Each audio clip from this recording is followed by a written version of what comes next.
tu fais encore? Qu'est-ce que tu fais? J'ai pas envie de me casser la tête. Est-ce que c'est les serviettes qui étaient là dans l'ancienne maison? Oui. Donc, Bah ça me sert de support pour déposer de la colle et tu vas rien dire rien faire. Parfait. c'est nickel. Si j'ai flemme de sortir un pot, de commencer à être propre et tout. Merci Apple de sponsoriser cette vidéo et de me suivre dans tout ce projet. Pendant des années, je ne jurais que par la whey avec des goûts pâtisserie. Alors juste vite fait, la whey ce sont des protéines qui ont été extraites du lait et les protéines c'est le ciment de tes muscles. On peut pas fabriquer de muscles si on manque de protéines. Bref, c'est des protéines de lait que tu bois dans des shakers pour te faciliter la vie si tu veux des muscles. Bref, jusque là je ne prenais que des goûts chocolat, caramel, latte, vanille. Je trouvais que les whey aux fruits étaient vite écœurantes vu la texture, mais c'était avant de découvrir la Clear Whey. Je vous jure, la texture est bluffante. Regardez ça, on dirait juste une grenadine. Regarde, y a pas d'effets spéciaux. Ça n'a rien à voir avec la texture laiteuse, voire crémeuse de la whey classique. Du coup, ça m'a complètement réconcilié avec les shakers au goût fruité. Et franchement, pour toutes les personnes qui ont du mal à prendre de la whey à cause de la texture, la Clear Whey, c'est une révolution. Je vous jure, je sais pas comment ils font ça. Regarde de près, regarde la texture. Je t'ai mis un petit lien en description si tu cliques dessus, en plus ça me soutient, et n'oublie pas qu'avec le merveilleux code Pipoun, t'as des réductions sur toutes tes commandes. Encore merci à Bulk et on passe à la vidéo. Le déménagement est prévu dans moins d'un mois, ça commence à être la panique à bord. Dans les trucs qui doivent absolument être faits avant qu'on pose nos fesses ici, il faut finir les planchers. Du coup, première priorité, réparer les trous dans le plancher. Là, je vais justement traiter et teindre les lattes de bois qui serviront à ces réparations. L'idée, c'est pas d'avoir une réparation discrète, genre on n'a rien vu, le plancher a jamais été abîmé, non. Moi j'ai envie d'assumer les défauts de la maison, et donc il faut du contraste. Je dois aussi teindre ce très grand bout de bois pour ceux qui s'en souviennent. J'applique plein de couches sur le tout jusqu'à avoir la couleur parfaite. Ces bouts de bois, ils iront là, et ce grand bout de bois, normalement t'as fini par deviner où il ira. Tout est prêt, on n'attend plus que le menuisier. Vous allez rire, mais vraiment, toujours les problèmes. Le programme aujourd'hui, c'était que le menuisier devait venir pour réparer les deux planchers qui étaient cassés. Il devait venir vers midi, sauf que à 13h30, il était toujours pas là. Donc, Jimmy l'appelle. Oh, je vais vous faire une reconstitution de cet appel. Jimmy, on va faire une reconstitution de l'appel. Jimmy m'appelle, moi je suis le menuisier. Oui, allô? Allô? Oui, vous êtes où? Oh, ça va, je fais un truc. Bah oui, mais il faudrait nous prévenir peut-être, par un message par exemple. Bon, bah écoutez, on va arrêter là, je vais voir notre raconte. Bip, bip. Allô? Allô? Menuisier? On a eu l'outrecuidance de lui dire que quand il avait plus d'une heure de retard, ce serait bien d'envoyer un message, et il nous a envoyé bouler, nous, notre chantier. Quel menuisier? Envoie! En même temps, j'aurais dû regarder les avis Google. On rigole, mais on n'a pas de plancher. Dans moins d'un mois, on est supposé poser nos meubles sur cette absence de plancher. Normalement, je voulais pas utiliser mes réseaux pour les travaux, mais ça, c'était vraiment pas prévu. Il y a urgence. Je lance un appel à l'aide en story et par miracle, Internet m'envoie le sauveur de la situation le jour même. Semaine prochaine, j'ai déjà de la dispo. Ben merci beaucoup, c'est super. On a trouvé notre sauveur. Quelqu'un lui avait envoyé ma story et il a répondu à mon appel à l'aide. À la base, Tom est plutôt dans le cinéma, il fabrique des décors. Et je viens de le découvrir en faisant le montage, mais il fabrique surtout des super meubles. Un de ses tournages venait d'être reporté, donc coup de bol pour moi, il avait du temps pour mes travaux. Disons que ses imprévus et les miens se sont plutôt bien accordés. En une journée, il avait réparé les deux planchers, intégré le grand bout de bois, et il a même eu le temps d'avancer sur le projet semi-secret de mon bureau.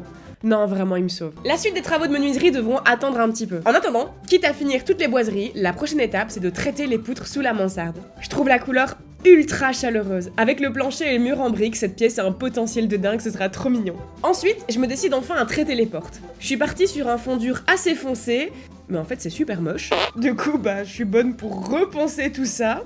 Oh, joie et bonne humeur. Mais bon, ce qui est top avec le bois, c'est qu'en un coup de ponçage, toutes les erreurs disparaissent. Finalement, je fais un essai avec de l'huile, et là, la couleur me plaît beaucoup plus. Alors c'est parti, on va finalement huiler les encadrements de porte. Ça change pas beaucoup la couleur du bois, ça lui donne juste une couleur un peu plus mielleuse, un peu plus chaleureuse, j'aime beaucoup. L'huile sert principalement à protéger le bois, ça le nourrit également, et c'est ce qui fait ressortir la couleur la plus chaleureuse du bois. Et le résultat est canon. Non mais vraiment waouh, ça met en valeur chaque motif du bois, chaque nœud, chaque défaut est sublimé ma chérie. Et vous savez ce qu'on a oublié au dernier épisode?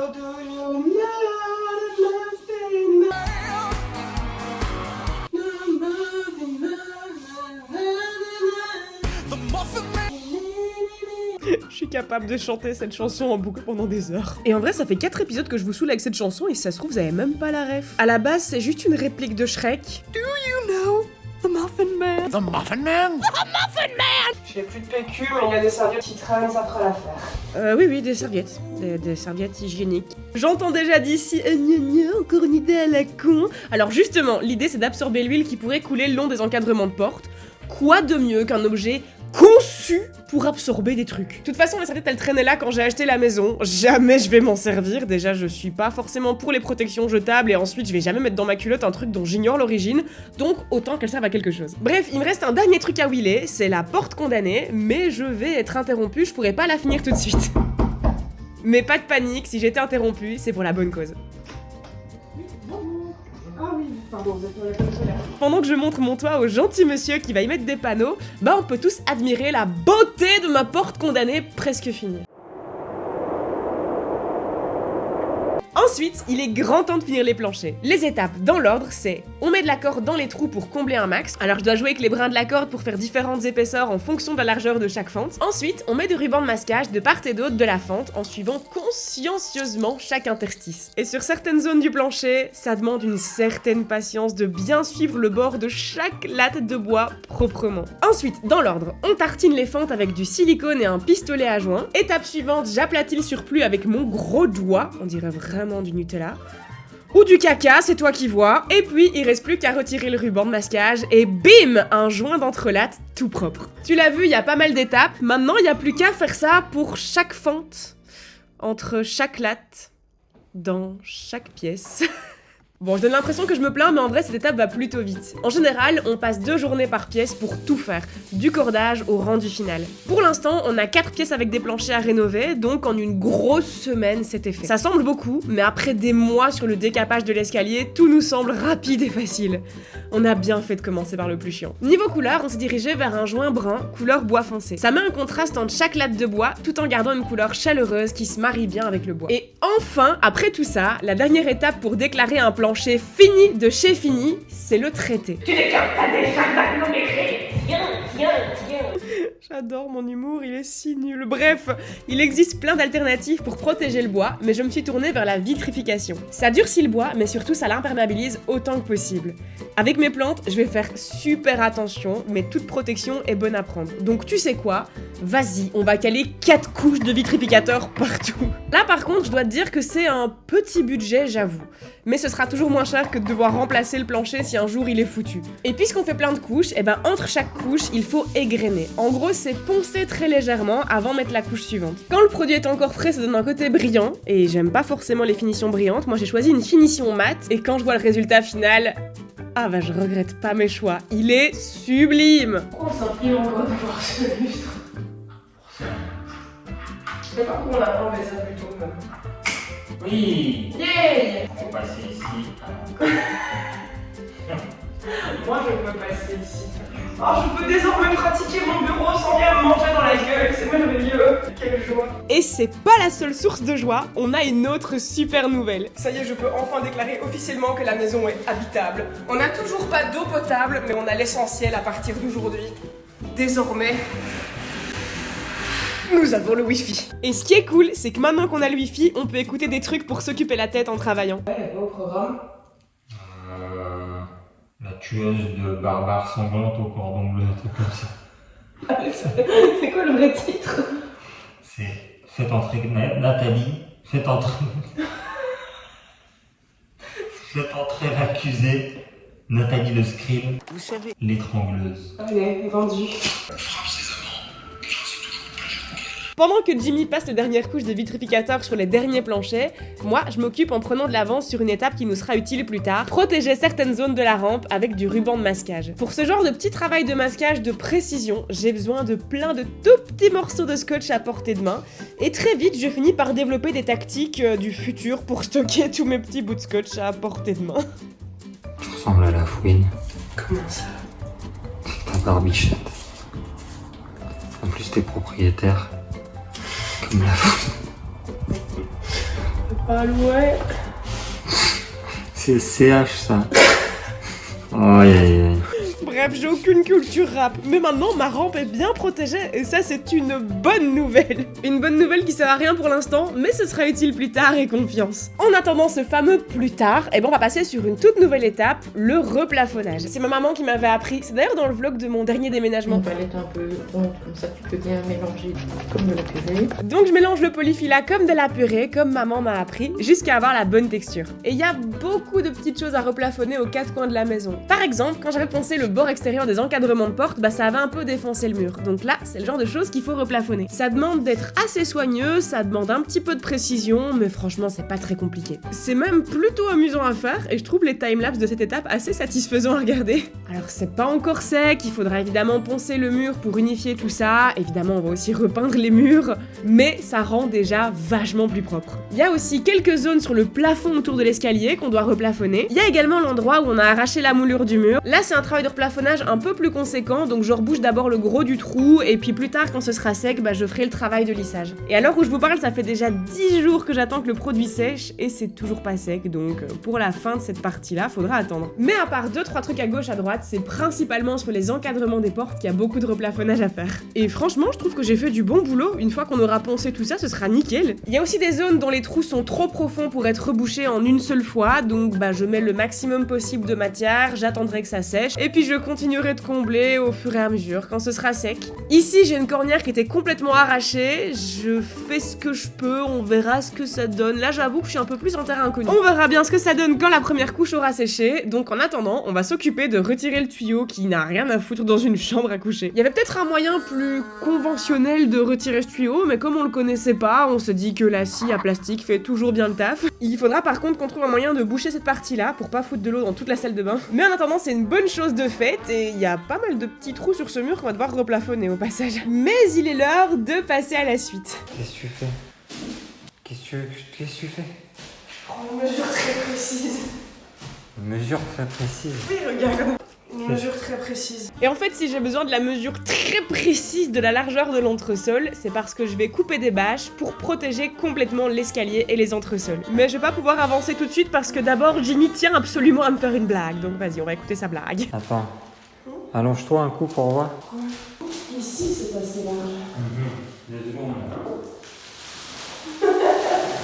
Au crime.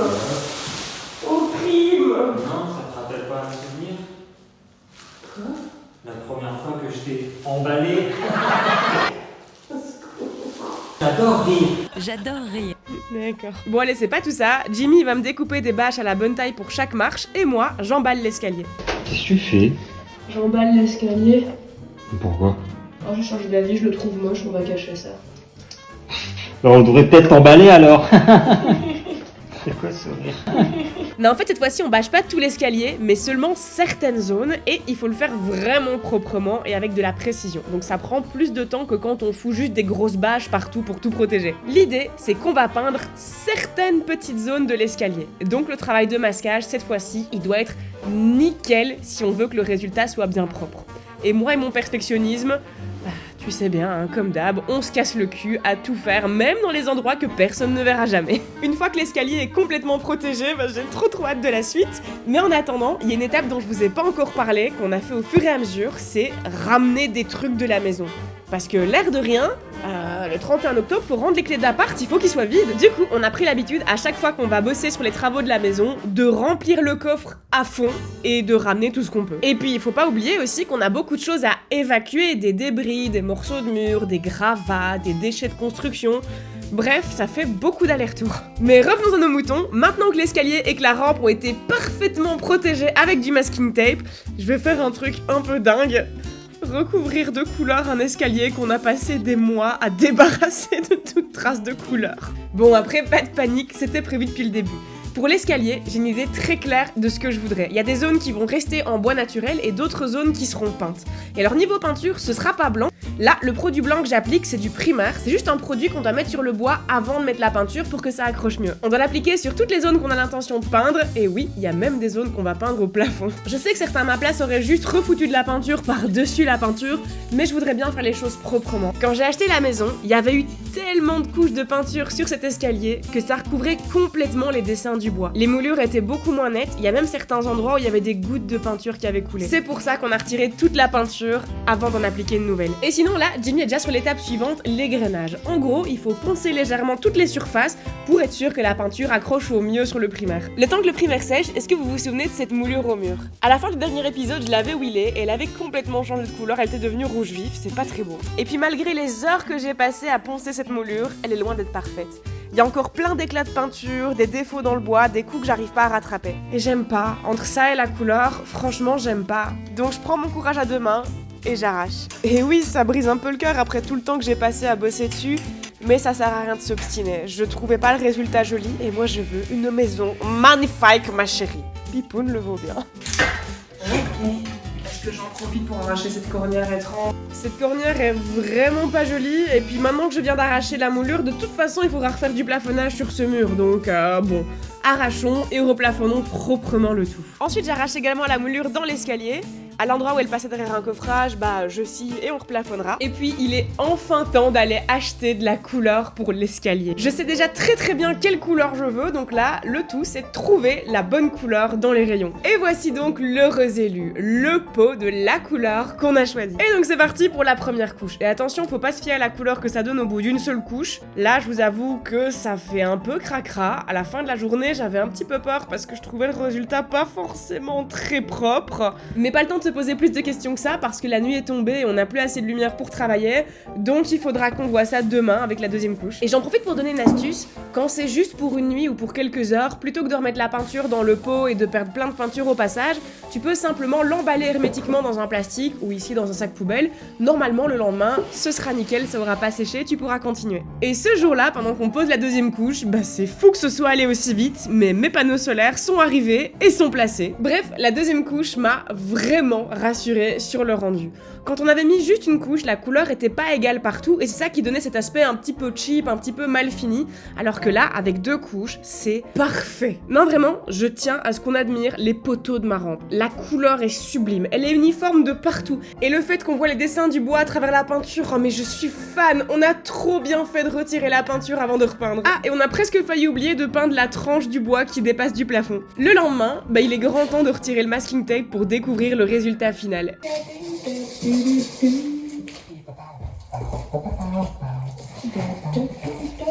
Malheureusement, quand je retire le scotch, je me rends compte que c'est pas aussi clean que je l'espérais. Il y a quand même quelques petits endroits où la peinture est passée sous le scotch et d'autres endroits où le scotch a arraché un peu de peinture. Hors de question que je laisse ça comme ça, donc c'est reparti pour un long moment à passer sur les finitions. Donc dans un premier temps, avec un petit scalpel bien aiguisé, je gratte tout ce qui dépasse, toute la peinture qui est là où elle devrait pas être. On le savait pas à ce moment-là, mais on a vraiment bien fait de mettre une première couche de vitrificateur avant de peindre l'escalier. Grâce à ça, la peinture ne s'est pas du tout imprégnée dans le bois, et avec mon scalpel, je peux gratter légèrement la couche superficielle du vitrificateur pour retrouver le bois intact en dessous. Petit bémol mais qui est pas grave du tout, c'est que en grattant la surface du vitrificateur, fatalement je griffe la surface du vitrificateur. Ça laisse quelques traces, mais il suffira de remettre une couche quand on aura fini de gratter tout ça et ce sera de nouveau parfaitement uniforme. Ensuite, oui parce que les finitions sont pas encore finitionnées. Ensuite, avec un pinceau très fin, je dois remettre de la peinture partout où c'est nécessaire. Et à cette étape, bien sûr que mon perfectionnisme est au max. 3 jours. 3 jours à repeindre des pixels que personne ne remarquera jamais. Mais je regrette rien parce que d'une, c'est très satisfaisant à faire, et de deux, je voulais un escalier parfait, et la perfection, ça passe par définition. Et coup du destin, on a fini l'escalier le jour de mon anniversaire. Ça fait un sacré beau cadeau, hein. Et vous vous souvenez de l'escalier au début, avec ses tonnes de peinture et ses finitions approximatives ? Et ça vous dit une rétrospective express ? De toute façon, même si vous dites non, je vais quand même le faire. Donc bon, d'abord, on l'a décapé au pistolet à chaleur. Un passage, et puis 2, et puis 3, il y avait des tonnes de couches de peinture. Et waouh, même les entresols, ça me choque de les revoir comme ça. Ensuite, on l'a passé à l'aérogommeuse, mais c'était toujours pas clean. Alors on a continué de gratter, encore et encore, jusqu'à avoir retiré jusqu'à la dernière miette de peinture. Ça nous a pris tout l'été. Ensuite, c'était l'étape très satisfaisante mais très longue du ponçage. On s'approchait enfin d'un résultat final. Et puis il a fallu faire tous les joints et là, l'escalier avait enfin retrouvé sa superbe. On était presque tenté de le laisser comme ça. Sauf que non, une couche de primaire et 2 couches de peinture plus tard, on est enfin là. Si on a mis la priorité sur l'escalier et les planchers, c'est parce que le délai prévu pour les travaux était très court. On savait qu'on n'aurait pas le temps de finir quoi que ce soit avant de déménager. Oui, parce qu'au cas où c'était pas clair, le déménagement c'est maintenant et rien n'est prêt. Une fois que Pipoun sera dans la maison, on n'aura aucun moyen de l'empêcher de gambader où bon lui semble. Le reste des travaux peut être fait en sa présence, mais pour les sols, que ce soit les escaliers ou les planchers, il fallait absolument que ce soit prêt avant la venue de Pipoun. Et puisqu'on en est déjà quasi au déménagement, il est temps de nettoyer encore la maison. Sauf que vous vous souvenez quand Ginny insistait pour se servir de notre Dyson pour aspirer un chantier ? Adieu le Dyson, adieu, paix à ton âme. Finalement, on a pris un aspirateur un poil plus adapté à nos besoins. Je crois que ce nouveau joujou a fait au moins un heureux. On a encore le temps de faire un tout petit peu de plafonnage. D'ailleurs, j'ai des super chaussettes. Je sais que tu veux les mêmes, t'es super jaloux du style de mes chaussettes. Et puis, il n'y a plus le temps. Il est grand temps qu'on se penche sur le déménagement. Il reste encore des meubles des anciens propriétaires qu'on doit évacuer pour pouvoir mettre nos propres meubles. Je suis désolée, mais j'ai plus le temps. On est supposé rendre les clés de cet appart dans 7 jours, c'est la panique. Bref, souhaitez-moi bonne chance pour le prochain épisode parce que ça risque d'être sport. Et n'oublie pas qu'avec le code Pipoun, t'as des réductions sur toutes tes commandes bulk. D'ailleurs, en parlant de Pipoun, tu serais vraiment un petit chat en chocolat si tu pensais à t'abonner et activer la cloche. Si t'es déjà abonné et que t'as déjà activé la cloche, eh bien tu es déjà un petit chat en chocolat. Et moi, d'ici la prochaine vidéo, je te fais des gros poutous. Tu te rends compte que la prochaine vidéo, on sera déjà dans la maison ?